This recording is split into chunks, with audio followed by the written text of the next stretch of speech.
Welcome to mutual fund industry with Shri Dharmaraj. இன்னைக்கு நம்ம செகண்டா பார்க்க போற ஏஎம்சி என்னன்னு பாத்தீங்கன்னா ஐசிசி ப்ரூடென்ஷியல் தான். இவங்க வந்துட்டு ஏஎம் வைஸ்ல 9 lakh crore இருந்து அப்ராக்சிமேட்டா 10 to 11 lakh crore வரைக்கும் இவங்க கிட்ட இருக்கு ஏயுஎம். ஸோ இதுல இருக்கிற பெஸ்ட் ஸ்கீம்ஸ் எல்லாம் இன்னைக்கு நம்ம பார்க்கலாம். ஈக்விட்டி ஓரியன்டான ஸ்கீம்ஸ் தான் இப்போ நான் ஃபர்ஸ்ட் சொல்ல போறேன். இது எல்லாமே ரொம்ப ஹை ரிஸ்க் தான். நிறைய ஸ்கீம் எல்லாமே நல்லா பெர்ஃபார்ம் பண்ணுது.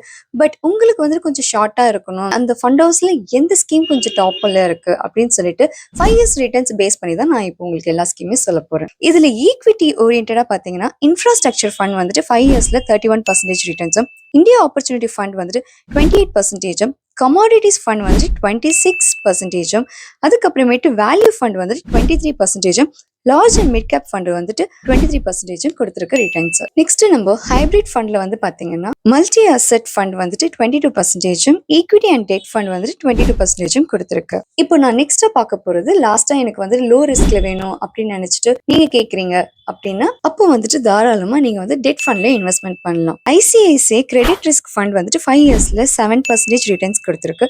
அதே மாதிரி ICICI medium term bond fund அது கூட 7% ரிட்டர்ன்ஸ் கொடுத்துருக்கு. இன்னும் நிறைய ஸ்கீம்ஸும் இருக்கு, அது கூட நல்லா பெர்ஃபார்ம் பண்ணலாம். இப்போ நான் இந்த பர்சன்டேஜ் வைஸ் சொன்னது பேஸ் பண்ணி இதே பர்சன்டேஜ் ஃபியூச்சர்லயும் கொடுக்கும்னு நினைச்சீங்கன்னா கண்டிப்பா தெரியாது. அதனால நீங்களும் ஒரு தடவை நல்லா ரிசர்ச் பண்ணிட்டு இன்வெஸ்ட்மெண்ட் பண்ணுங்க. இன்னும் நெக்ஸ்ட் வீடியோவோட உங்களை நான் பார்க்குறேன். நன்றி, வணக்கம்.